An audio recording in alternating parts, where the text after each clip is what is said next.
मेरी बात आपके साथ फिर हाजिर हूँ आपके सामने एक नया व्यक्तित्व लेकर, उनके बारे में नई बातें लेकर। तो आइए चलते हैं।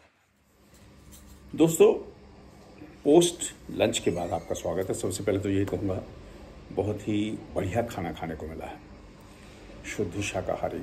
मज़ा आ गया और थोड़ी तृप्ति हो गई और थोड़ी शक्ति भी आ गई। Thank you very much. कब तक है यहाँ? मेरा मतलब ये है पूछने का। आई थिंक मई के दूसरे हफ्ते में। अच्छा, तो अभी हैं 1-1.5-2 महीने लगभग। तो मुझे ये बताइए का भी प्रोग्राम है, कुछ चित्रकूट जाने का है, कुछ ऐसी चीज़ें। तो मुझे ये बताइए कि अब आजकल आपका क्या प्लान चल रहा है? आप क्या किस कार्यक्रम में हिस्सा ले रही हैं? एक आधे दिन में आप क्या कुछ करने वाली हैं? अभी आज शाम को ही जाना है 4 बजे। अरे वाह! एक संस्था में, और परसों फिर वो नारी दिवस का अभी तक चला ही जा रहा है, तो वो करना है। अच्छा। पर उसमें उन्होंने मुझसे कहा कि मैं जो एक पुस्तक मेरी निकली है, लोकनायक राम उपन्यास, अच्छा, इसके संदर्भ में मैंने जो सीता पे लिखा है उस पर वो चाहते हैं कि मैं बोलूं। Very nice. तो एक वो है, और इसीलिए जो मैंने इसका नाम भी दिया है उपन्यास का, उसको लोकनायक राम कहा है, क्योंकि किसी धर्म से संबंधित करने की जगह राम को लोकनायक के रूप में माना है, जो कि विश्व का कोई भी धर्म हो या कोई भी जनसंख्या हो, उससे प्रेरणा ले सकती हैं, उससे भावना ले सकती हैं।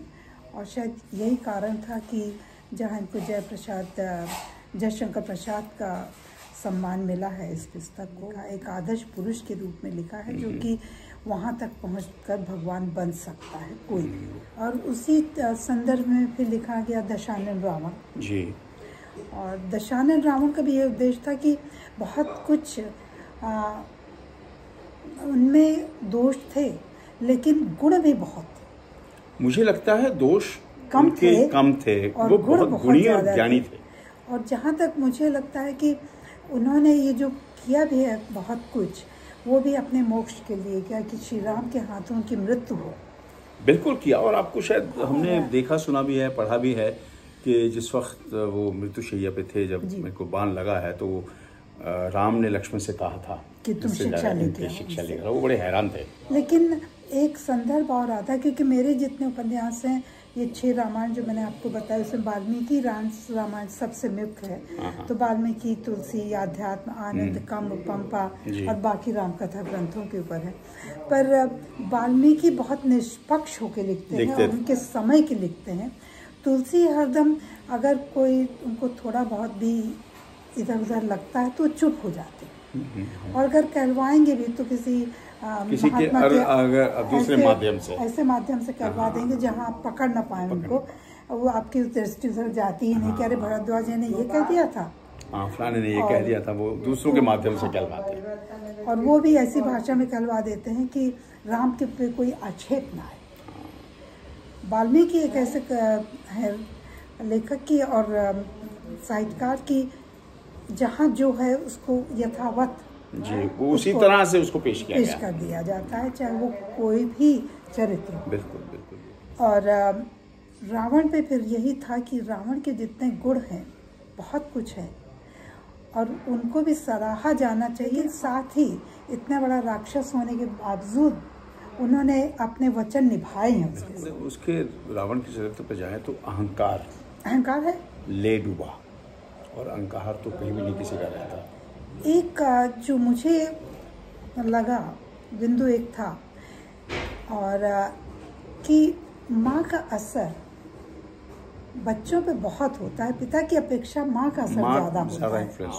पर उन्होंने जिस तरह से 9 ग्रहों को अपने कारागृह में रखा, और उसके साथ साथ इस तरह से उसकी जन्म कुंडली बनाई, और जो उनका ज्ञान था प्रसव में, और कितनी चीज़ों में उसका महान ज्ञानी था। बिल्कुल, बहुत बड़े ज्ञानी। वेदों का इतना बड़ा ज्ञाता था, हर एक चीज़ में जो उसका ज्ञान था बहुत बड़ा था। ये तो कहा भी गया है कि रावण से बड़ा ज्ञानी कोई नहीं हो सकता। कोई नहीं हो सकता। और राम ने खुद ही चीज़ एक्सेप्ट करी, स्वीकार करा है। और पंडित थे, बहुत बड़े। जिस खास मकसद के लिए, पर्पस के लिए राम का जन्म हुआ, वो पर्पस पूरा हुआ। जिस मकसद के लिए रावण प्रादुर्भाव हुए, रावण उत्पन्न हुए, वो मकसद पूरा हुआ। सीता का अपना मकसद, अपने आने का मकसद पूरा हुआ। तो ये सारी जो एक घटनाक्रम है ना, वो एक दूसरे के साथ जुड़े हुए, पूर्व निर्धारित, बिल्कुल पूर्व निर्धारित है। तो यही विडंबना है। और इसी संदर्भ में अब जो नया उपन्यास है प्रकाशनाधीन है, अच्छा, कुछ हफ्तों में आ जाना चाहिए। तो क्योंकि जो हनुमान जी का चरित्र बहुत कम उनके ऊपर लिखा गया है, तो मैंने वो जो उपन्यास लिखा है अभिनंदन, मरुतनंदन, तो उनका अभिनंदन करना चाहती हूँ कि इतना कुछ आपने सब कुछ किया है, और एक जीवंत रूप में जब तक पृथ्वी पे हैं तब तक आप पृथ्वी पे रहेंगे, राम के दूत के रूप में, राम के शिष्य के रूप में, या राम के जो भी नजदीक की उनके भक्त, असीम भक्त। और ये कहा भी जाता है, एक्चुअली मैंने कई ज्ञानियों से भी सुना है कि हनुमान आज भी विराजमान है, कहा जाता है, किसी न किसी रूप में आज भी कहीं ना कहीं विराजमान है।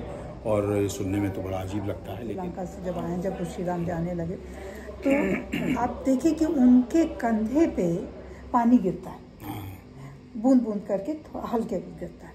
वो कहाँ से आता है पानी अभी तक किसी को नहीं पता चला, और वो कहाँ जाता है उनके पैरों के पास से किसी को नहीं पता चला। न उद्गम का पता है, न उनके जाने का पता है कि निश्चित कहाँ हो रहा है। तो मुझे लगा कि एक हनुमान जी के ऊपर बहुत कम लिखा गया, शायद लिखा ही नहीं गया, जहाँ तक मेरी जानकारी है उनके ऊपर कोई ऐसा उपन्यास नहीं लिखा गया है। तो यही मेरा एक कारण था। दशानन रावण पे भी शायद नहीं लिखा गया है, नहीं, बिल्कुल नहीं, तो आप कहीं अपेक्षा भी नहीं कर सकते जी, क्योंकि लोग कहेंगे दशानन रावण पर उपन्यास, तो आप सबसे बड़े जिसे बोलते हैं कि मतलब घृणा के पात्र बन सकते हैं हमारे समाज में। तो 650 पेजेस का है वो। बहुत बहुत शुभकामनाएं हैं आपको। उपन्यास भी करीब वही 600 से 650 पेजेस है। अभी उपन्यास सारी इसी श्रृंखला में आ रहे हैं। वंडरफुल, बहुत अच्छा लगा आज आपसे मिलके, और बहुत मेरे ख्याल से 1.5-2 महीने हो चुके हैं हमारी पहली मुलाकात को, जब हम लोग गए थे। तो उसके बाद से काफ़ी कोशिश ये रही कि हम लोग मिलेंगे, आएंगे, मैं मसरूफ़, कभी आप बिज़ी, तो ये सब चलता रहा। लेकिन मैं बहुत कुछ सीख कर, बहुत कुछ सुनकर जा रहा हूँ आपसे, बड़ा अच्छा लगा। हम आपके बहुत आभारी हैं। नहीं, मुझे ये मेरा सौभाग्य है। नहीं, ऐसा नहीं है। देखिए, मैं एक अवसर चुनकर आया था, मैंने सोचा हुआ था कि आपसे इस बारे में थोड़ी सी बात करूँगा, क्योंकि मैं ज़्यादा जानकार नहीं हूँ इन सब चीज़ों के बारे में। मैं तो आप जैसे जो ज्ञानी लोग हैं उनसे सुन लेता हूँ, आपकी पुस्तकें पढ़ लेता हूँ, और इधर उधर से सुन के तो कुछ अंदर कुछ ऐसी जिज्ञासा से उत्पन्न होती है कि उसके बारे में बात की जाए। बहुत बहुत धन्यवाद आपका, और विशेष तौर पर भोजन का बहुत बहुत धन्यवाद, और भाभी जी को बहुत बहुत शुक्रिया जिन्होंने इतना बहुत अच्छा खाना तैयार करवाया, और बड़ा अच्छा लगा। सो दोस्तों, ये आपके लिए मैं जल्दी लेकर आऊँगा यूट्यूब पर, देखिएगा, अपने कमेंट्स कीजिएगा और बताइएगा कि हमारी इस बातचीत का असर आप पर क्या हुआ, और पूरी तरह से ईमानदारी से लिख कर भेजिएगा कि हमें और क्या कुछ ऐड करना चाहिए था, क्या कुछ कर सकते थे, और आगे हम लोग क्या कुछ कर सकते हैं। कृष्ण जी, आपका बहुत बहुत आभार, और जो भी आप लोग सुन रहे हैं उन सब के प्रति भी बहुत आभारी हूँ। और जैसा आपने कहा कि अगर कोई भी आप सुझाव देना चाहें तो वास्तव में बहुत आभारी हूँ कि वो सब अपनी लेखनी में डालना चाहूँगी, बहुत बहुत शुक्रिया, किसी तरह से उपयोग करना चाहूँगी। धन्यवाद।